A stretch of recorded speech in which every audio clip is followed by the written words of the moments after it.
আজকে আপনাদেরকে আমি শেয়ার করব কচুরলতি কিভাবে সিম্পলভাবে রান্না করে খাবেন আর এতটা মজা হয় এভাবে রান্না করলে। তো এইখানে এলে আমি কচুরলতিগুলো একটু মোটা ছিল, এই জন্য আমি একটু কেটে কেটে চিকন করে নিয়েছি, ঠিক আছে। তো এখানে হলো পেঁয়াজ কুচি দিয়ে দিলাম, আমি এখানে একটা পেঁয়াজ নিয়েছি। তো পেঁয়াজ কুচি নেওয়ার পরে চলো এখানে দেখে দিই আর কি নিতেছি। তো এখানে কাঁচামরিচ হলো আস্ত একটু মাঝখান দিয়ে ফেরে ফেরে দিছি, আর রসুনগুলো একটু ছেঁচে দিছি। তো এখানে হলো কচুরলতি, আর এইখানে হলো দেখতে পাচ্ছ জিরে, তারপরে হলুদ, ধনে গুঁড়ো আর জিরে গুঁড়ো, ঠিক আছে। তো এখন হলো আমি পরিমাণ মতন তেল দিয়ে দেবো উপরে, আর এই রেসিপিটা তোমরা একবার হলো করে খেও। তো দেখো উপরে হলো তেল দিয়ে দিলাম, আর এখানে হলো চিংড়ি মাছ নিয়ে নিছি আমি, ঠিক আছে। তো খুবই পরিমাণে অল্প করে চিংড়ি মাছ দিলাম এখানে আমি। আর চিংড়ি মাছের খোসাটা আমি ফেলিনি, আমার খোসা ভালো লাগে জন্য আমি ফেলিনি। তো চিংড়ি মাছের এরপরে হলো পরিমাণ মতন লবণ দিয়ে দিলাম, ঠিক আছে। যতটুকু লবণের দরকার আছে লবণটা দিয়ে দিলাম।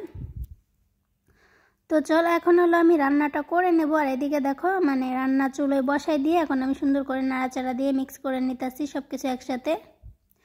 তো যারা নতুন নতুন রাঁধুনি আছে, রান্না করতে পারো না আমার মতো, তারা আমার এই রেসিপিগুলো ট্রাই করে দেখতে পারো। মানে খাইলে কিন্তু কেউ বুঝবে না যে তুমি এত সিম্পলভাবে রান্না করে তাদেরকে খাওয়াইতেছো, আর খাইতেও কিন্তু মাশাআল্লাহ অনেক মজা হয়। তো এই যে কচুরলতিটা এখন হলো আমি মানে সুন্দর করে মিক্স করে নিলাম মশলা টশলা দিয়ে, এখন হলো সুন্দর করে রান্না করে নিতে হবে।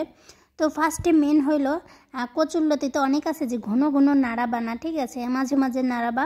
বেশি নাড়াইলে কিন্তু কচুরলতিগুলো যে গলে যায় তখন কিন্তু কচু খাইতে ভালো লাগে না। অনেকে আছে কচু রান্না করতে গেলে না একদম গলাই ফেলে, তখন কিন্তু কচু খাইতে কিন্তু একদমই ভালো লাগবে না কচুরলতিটা, ঠিক আছে। তো কচু খাইতেছো না কচু ঘুটা খাইতেছো তাতে বুঝবাই না। তো এই জন্য হলে দেখো এখন হলো আমি আস্তে জালে রেখে সুন্দর করে মশলাটা দিয়ে সুন্দর করে কষাই করে নিতেছি আমি এদিকে। তো আর এখানে হলো চিংড়ি মাছ দিলাম আমি, আমার পরিমাণ মতন আমি দিছি, তোমরা চাইলে তোমাদের পরিমাণ মতো দিয়ে দিবে। আমি অল্প করেই দিছি, এখানে 6টা-7টা চিংড়ি মাছ ছোটো ছোটো করে কেটে দিয়ে দিছি, ঠিক আছে। তো এখানে হলো আমি ডেকে ডেকে কষাই করে নিতেছিলাম, আর মাঝে মাঝে আস্তে আস্তে নাড়া দিতেছিলাম। তো অবশ্যই ঘুটবা না, তোমরাও আস্তে আস্তে তল দিয়ে উঠাই সুন্দর করে নাড়া দিয়ে দিবা, যাতে তোমাদের কচুগুলো না ভেঙে যায়, এমনকি না গলে যায়, ঠিক আছে। আর এভাবে রান্না করলে কচু কোনোদিনও তোমাদের গলবে না।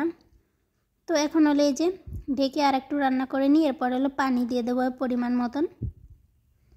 আর কচু রান্না করতে গেলে অবশ্যই পানির পরিমাণটা তোমরা একদমই কম রাখবা, ঠিক আছে। 1 মগ পানি দিবা, তাইতেই কিন্তু তোমাদের কচুটা সেদ্ধ হয়ে যাবে। অতিরিক্ত পানি দেওয়া লাগবে না, আর অতিরিক্ত পানি দিলে কিন্তু কচুরলতিগুলো গলে যাবে। এই জন্য হলো পরিমাণ মতো পানি দিবা, বেশি পানি দিবা না, কচু জিনিসটা খুবই তাড়াতাড়ি সেদ্ধ হয়ে যায়।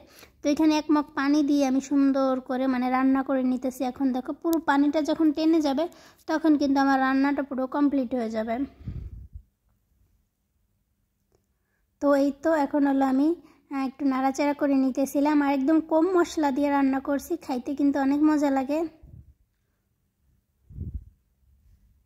আর তরকারি কালারটা কিন্তু অনেক সুন্দর আসছে, কিন্তু আমার ফোনে মাঝে মাঝে একটু কীরকম কালার জন্য চলে আসে, ঠিক আছে। তো সবাই অবশ্যই দেখে নিবা শেষটা, আশা করি তোমাদের অনেক অনেক ভালো লাগবে। আর পুরো রেসিপিটা অবশ্যই সবাই একটু দেখবেন, আমার পুরো ভিডিওটা সবাই একটু দেখার চেষ্টা করবেন।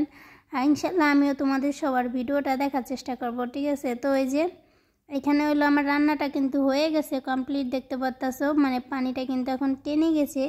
তো একটু আর একটু রান্না করে নিলেই কিন্তু আমার রান্নাটা পুরো কমপ্লিট। তো তোমাদের আমার এই রেসিপিটা কেমন লেগেছে অবশ্যই তোমরা আমাকে জানাবা কমেন্টের মাধ্যমে, আর ভালো লেগে থাকলে তোমাদের আত্মীয়র ভিতরে কিন্তু আমার রেসিপিটা শেয়ার করতে পারো। তো সবাই ভালো থাকবেন, আল্লাহ হাফেজ।